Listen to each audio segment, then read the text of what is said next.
for example, when I work on my own content, I sometimes also consult ChatGPT and say, okay, I have this podcast, here's a transcript, just pull out some ideas for me, right?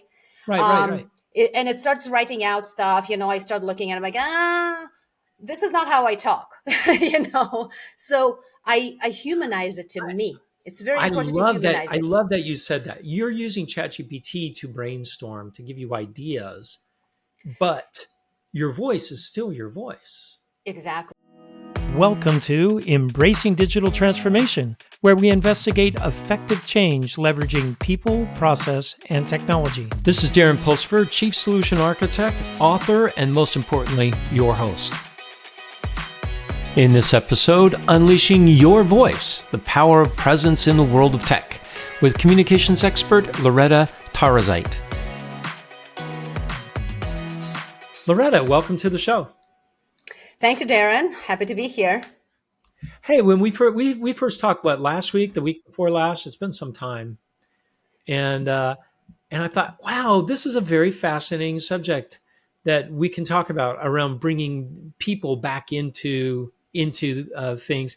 And I had someone on my show, Sam Samani, who said that he thinks AI is actually going to bring humanity back, which I thought was interesting. So we'll talk a little bit about that. But before we dive into the subject today, every person that comes on my podcast is a superhero because I don't have anything less than that. And every superhero has a background story. So Loreta, what is your background story? Thank you for giving me this platform to talk a little bit about myself and introduce myself. So my background is actually video storytelling. I started as a TV journalist back in Lithuania, which is my home country. And then I converted those skills into video storytelling when I moved here to the United States. I lived in Silicon Valley for about 17 years. That's where I got the tech bug in me. And it never left, even after I moved out of Silicon Valley. But that's kind of the background story. And over the years and talking, with executives and sort of observing the communication aspect in the leadership environment, I noticed that a lot of technology leaders were really struggling to communicate their story clearly. So then I started absorbing a little bit of that marketing angle. How do we get those stories out through the marketing as a vehicle? And how can I help executives become better communicators when they're on stage, when they're on camera, when they're, talking to media, right? And that marketing kind of became more of a visibility aspect when I started working, throughout the years with the companies and executives, and it just stayed in the background. The communication, clarity of it, and storytelling has always been the foundation in what I do. So I dive with companies, deep inside to understand what that communication and marketing function looks like. I help fix, people, process, and presence problems, depending where they're at what stage of the growth the company is, and that's how I fit into the mix. So when there's chaos, I come in and I kind of clean up. You come in and you control the chaos. So that's my number one question, I guess I have. You've dealt a lot with technologists. What's the number one communication problem you see with technologists? Number one, top problem. Do you see it across the board? What's that one thing? It's a lot of it's their understanding that everybody knows the information that they're delivering, so they tend to go really deep geek. They go deep first, right? Yes, yeah. Assuming that everybody's on the same page, where in the end they have to ease into that deep conversation, right? And they have to remove the technical jargon. For me, as the second, where English is not the first language, I really struggled in the beginning. They would throw in these things, and I'm like, I don't even know how to decipher. Can you just tell me what they mean? So they kind of tend to assume that people know what they're talking about. So how do you help someone overcome that? Because I'm a technologist, and I know if I know something that I've been working on for years, I know it intimately. So I've got to be able to step away from that and look at it subjectively, even though I know it intimately. I want to get down and tell you all the really cool things about it. How do you help someone overcome that? Because isn't that innately part of us that we want to, It depends who you're talking to, right? With other technologists in the room, obviously that's not a problem. But let's say if you're in the boardroom or if you're presenting some sort of an idea to a leadership team who's not as close to that technology, you have to distill that information. You have to make it digestible, human centric, assuming that people, have not gone through the same education like you have or have not worked in the lab, for years and years to understand the intricacies of that tech and really distill it to the basics first, using visualization of the story, if let's say if it's a PowerPoint presentation, visualizing those concepts, really helps. Okay, so the visual. So you are okay with technologists using slide, because I've talked to other storytellers before where, hey, don't use slides. Mm. Slides distract from your story. And Mm. I work at Intel. We use slides like crazy, but they have too much information on it. They're Yes, that's the key. That's the okay. key. It's how So much yeah, information is on it. That's why I said visualizing the story, not putting a lot of text on the no, slide. okay, It's yeah, all right. visualizing the story, complementing your verbal, a storyline with a key visual or two, on the slide. Or bullets like concepts that you're going through elaborately, simplifying in text so that as people are following you, they kind of follow those bullets and they understand how the dots connect. So visual storytelling is has been my background all the time. It's I hear the word and I visualize that word. That's kind of the nature of TV. That's kind of built into who you are. It sounds like, Yeah. which is that's a Yeah. superpower. That's one of your superpowers. There you go. All right, Yes, that's so true. That's true. Loretta, how is this working internally inside? Because um, when we're talking outside of an organization, is very different than talking inside an organization. Or when I'm talking to executives or board members, that's a very different conversation than talking internal to my organization or my team or things like that. What are some common mistakes that we see leaders or technologists or individual contributors making when they're communicating? Yeah. So internally, it all depends on the same concept. It all depends on the audience. You pointed it out. Talking to the board, to the to the board stakeholders is different storytelling than talking to your team who are technologists, right? Because technologists will know, as long as you as a leader communicate where the business is going and why there's a specific innovation that we have to focus on, right? Then they will go and do it. With a boardroom aspect, you have to persuade them that why there's an investment and resources are needed, to get into this innovation or to, introduce whatever the new product line or whatnot, right? So it's two different things, so it all depends what it in the end has to align with the business goals, right? No matter what, right? Because innovation does not So, happen out of nothing. It's something is driving that innovation to happen.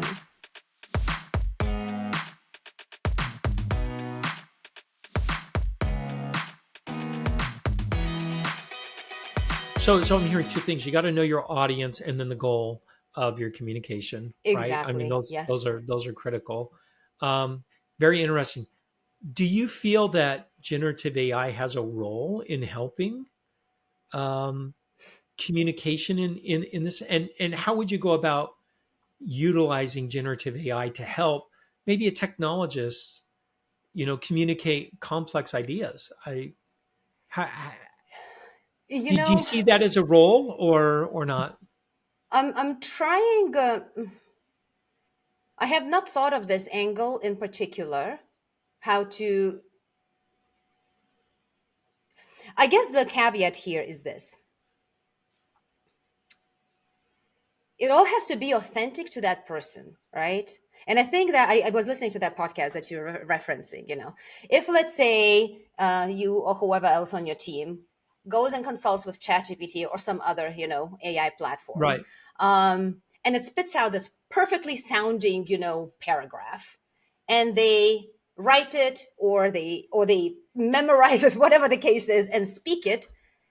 It's not that person anymore, right? It's the perfectly spit out concepts where it clashes with who that person is when they naturally talk to you, right? For example, when I work on my own content, I sometimes also consult ChatGPT and say, okay, I have this podcast, here's a transcript, just pull out some ideas for me, right? Right, right, um right. and it starts writing out stuff. I start looking at it, I'm like, this is not how I talk. So I humanize it to me. It's very I important to love that. humanize I it. love that you said that. You're using ChatGPT to brainstorm, to give you ideas, but your voice is still your voice. Exactly. Like it's against my, Ah, and got it. that's just me. It's against my personal nature to copy paste because it gives a too perfect of a structure. And English is not my first language. I speak with mistakes. My sentences sometimes are quirky. you know so when it gives this perfectly structured with the words that I would never use, that are from literature, and I'm like, that's not me. So the brainstorming or distilling the information, for example, like I said, you can feed it a bunch of your own content to train it to a degree, right? Request it to pull out, distilling that information, and then having it spit out, instead of you digesting, your transcripts, it digests it for you, and then you can ask it to compile and give you the direction. Then you take that direction and run with it. Now, to answer back your question in terms of how can technologists use that, they could feed exactly the same concepts, and say, hey, my audience is XYZ. I'm doing a Okay, so presentation on set up XYZ. my audience first. That's the key. Yeah. My Well, I'm audience, not my sure if that's target the audience correct is this. order, honestly. Yeah. Not sure if that's the correct order of the flow, but you have to know who you're going to be speaking to, right? And let's say if you have a PowerPoint presentation of sorts, or written, white paper that you need to distill, um, as a simplified form of communication, then you give that prompt and you give that direction to distill it, to humanize it, right? But my advice always is just don't take as is, proofread it, bring it to your own voice. No, so that makes a lot of sense. That could be an invaluable tool for someone like, hey, I'm very nervous about talking to the board of directors. My board of directors last time asked about these things. I could feed this information in to help give me better ideas, but still use my own voice. I think we've seen this with speech writers of Yeah. political candidates. You can Mhm. tell when a political candidate's getting up there and just reading the speech. Yeah. He might be a great orator, right?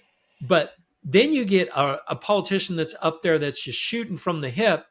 It's a completely different Yes. thing, and Yes. it's more genuine. I think people like that more, right? Oh, Yeah. I can tell this is what they really believe instead of Mhm. something that's been written, for them. Yeah, or that writer has to really hone in on that voice of the executive, right? Because it's busy executives there don't sit there writing their own speeches. Most of the time, there is a team writing it for them, right? Or Right. politicians, for that matter. Most likely, there is a team writing for them, but the writers have to really hone in on that tone of voice, on the words, on the even the style of how they communicate, to translate it, right? If an executive is short and to the point, gets the point across very quickly, well, they can't write 5 pages of elaborative structure before they get to the point, right? That's the magic of executive communications as well. Executive communications teams in some large organizations, probably Intel as well, has those. Their goal is to hone in into that voice, to make sure that whatever they craft or write on behalf of the executive, it actually resonates with that executive himself or herself. No, that makes sense. All right, let's talk a little bit about you. You talk about people, process, and presence. Hmm. I know about people. I know about process, but what's this term presence? Hmm. This Yeah. is not presents I get under the Christmas tree. This is like, right? Because the English, you know this from learning Yeah. English. English is a horrible language, right? There's Yeah. so many words that sound the exact same that mean things completely different. They're spelled Yeah. differently. It's a mess. So, what do you mean by presence? Yeah, I can actually tell you a funny story if you're interested about the English as a second Absolutely. language, how I learned word terminology. It was, and we'll come back to this question. Sorry, you just reminded me of the No, no, funny no, no, story. no. This is good. Um, when, when did I do that? I did my master's online. I think it was one of the first probably rounds of online kind of a school. It was I was studying master's of business administration. One of the classes, I don't remember what it was, but the instructor, a female, she said, you know, start networking. And I was like, what is networking? The only things that came to my mind were, spider web kind of networks, like networking to me was just not a concept that would tie to communication back then. It Right. was, I Yeah. don't know how many years Yeah. ago. Um, and she said, go on LinkedIn, start networking, talking to people. And it took me probably a couple of years to understand the concept. It's only when I started going and meeting people in person, through the networking events, so to say, and they started using this terminology. And I was like, oh, so people networking, right? That was the only thing that was missing. People networking, right? Well, that's a very important aspect. Words have a lot of power behind them, and Yeah. sometimes we place power behind the words with no context. Yes, yes. And I come from the background of listening to words, when I'm a video producer, or if I'm in the meeting, or if I'm coaching somebody, how to better crystallize their story, I have to listen to words. I have to understand what they're saying, what they're getting, anticipate what they're getting, and then bring everything back home for them, especially on-camera coaching, when you have very limited amount of time to get the story Yeah. out. I have to then bring it back home for them and say, is this what you're trying to say out of this long 5-minute spiel? That's the gist of it. I kind of edit it all on the spot in my brain, the concept, and I give it back to the person like, yes, that's exactly what I'm trying to say. So, okay, well, can we say that in 3 sentences then instead of 5 minutes? So, yeah, so communication is key in this sense.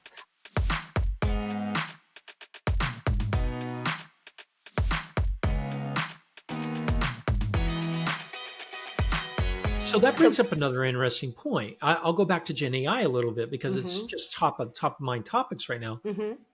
Um, I think that as we interact with Gen AI more and more, we're going to get better at communicating our ideas across Mm. because the Gen AI is giving you an instant response back on what it thinks you're saying.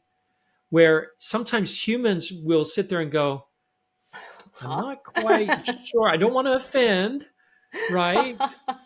Um, so I think there might be some interesting training coming out. Like we as humans are learning to communicate better with our words.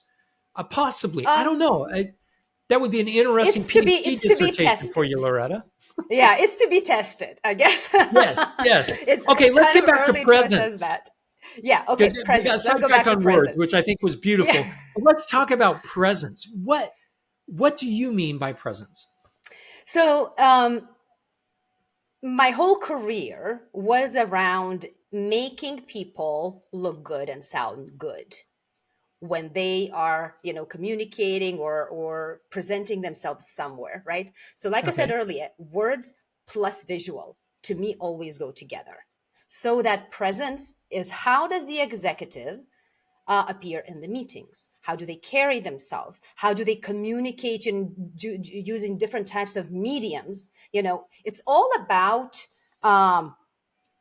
authority that they exude, right? That presence kind of comes with confidence, trust as well, right? And unfortunately, in larger organizations and in smaller as well, people forget that you, if you want to advance in your career, you kind of have to start building that presence, early on. And that presence word, again, two meanings actually. Presence, you as a human, you as an authority figure, but also presence where you are noticed. Where are you visible, right? Are you presenting on stage? Are you comfortable in communicating via video to your employees globally, right?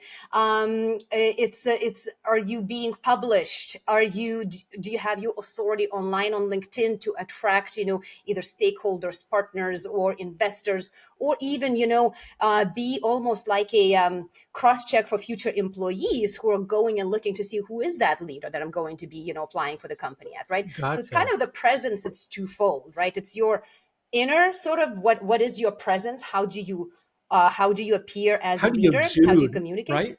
Yeah, yeah, I Yes. get it. And then presence externally and internally for that matter.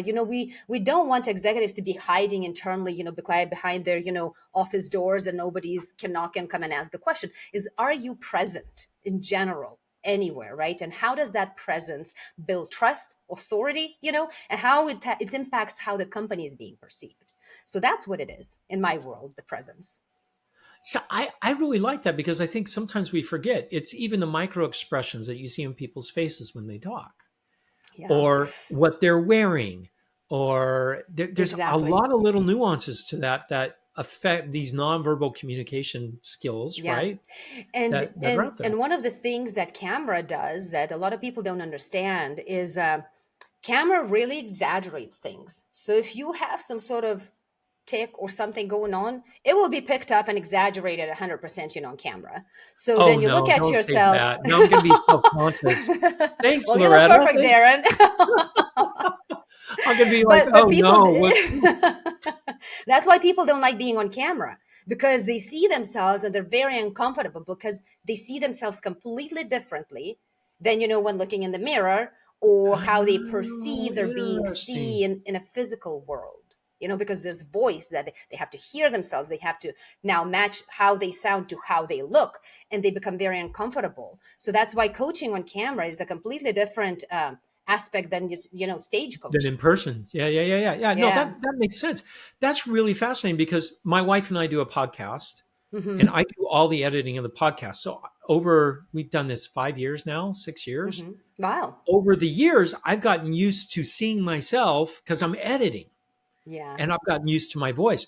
My wife hates watching our show, hates it because she doesn't do any of the editing. She never watches it. Yeah. And she goes, "No, I can't watch it. It just." Yeah. So But now I the get more it. the more she hears, the more she listens, the more comfortable. That's the trick. The more comfortable you become, you The more start comfortable. noticing. Yeah. Yeah, yeah, okay. Now, this is really, really fascinating stuff.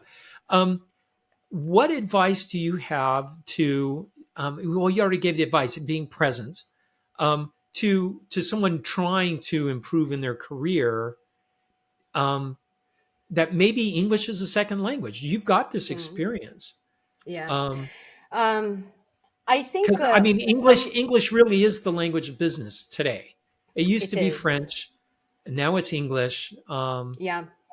Funny enough, all my business language was formed in English. So even when I have to communicate um, to somebody in Lithuania, in my home country, in a business environment, I struggle, which is very, very weird because my Oh, business interesting. vocabulary was formed in the United States. So certain terminologies, when they're translated, they're They not don't translate. resonating in my brain at all. I'm like, what does this mean? It's a very bizarre thing. I never knew I would experience that, but it is real.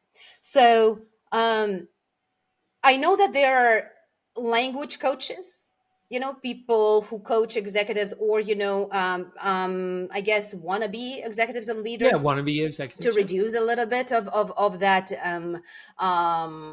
accent. I don't do that. That's not my expertise. But in terms of I think that's where that authenticity comes back, right? See, I If you like that. sound like you sound, you can't Then that's sound. who you are. Yeah. Yeah. Otherwise, you sound like a newscaster, Yeah, you just have to be right? you. That's ultimately the goal. If you have certain like when I talk, I use a lot of hand gestures, and I move a lot. So that's me. Obviously, in camera, I have to be wary of the frame Yeah, so yeah, that I yeah, don't yeah, move out of yeah. the frame, right, and disappear out of the blue from this podcast. Um, but people, you want to make sure that whoever you hear speaking either on stage or on camera, uh, you know um when you meet them in person, they're the same person, they sound the same, they have the same nuances, the Otherwise, you same. lose that credibility, right? Because now you're not Exactly, you don't genuine. want to be fake. Yeah, yeah, um yeah. No, I like that. So, Loretta, this has been really fascinating. I've learned quite a bit. If people want to find out more, um, how do they reach out to you, or how do they get engaged Yeah, in this whole thank thing? you. Thank you. I reside on LinkedIn. That's my main platform. So if anybody is interested to reach out, just mention this podcast, and I'll gladly accept the invitation to connect. You can also go in and book a free consultation on my website, loreta.today. Loreta is spelled with one T, .today, and get in touch with me, and we can have a conversation and see if there's anything I can help with. That is awesome, Loretta. Thank you for coming on the show. It's great because sometimes in my show I get too technical. Hmm. This has been great because these are real soft skills, right? That we all need, and this fits really well with some of my previous episodes on soft skills. In fact, that just came out in the end of February. So Yeah. this is awesome. Thank you, Loretta. Thank you so much for having me, Darren. Thank you for listening to Embracing Digital Transformation today. If you enjoyed our podcast, give it 5 stars on your favorite podcasting site or YouTube channel. You can find out more information about Embracing Digital Transformation at embracingdigital.org. Until next time, go out and embrace the digital revolution.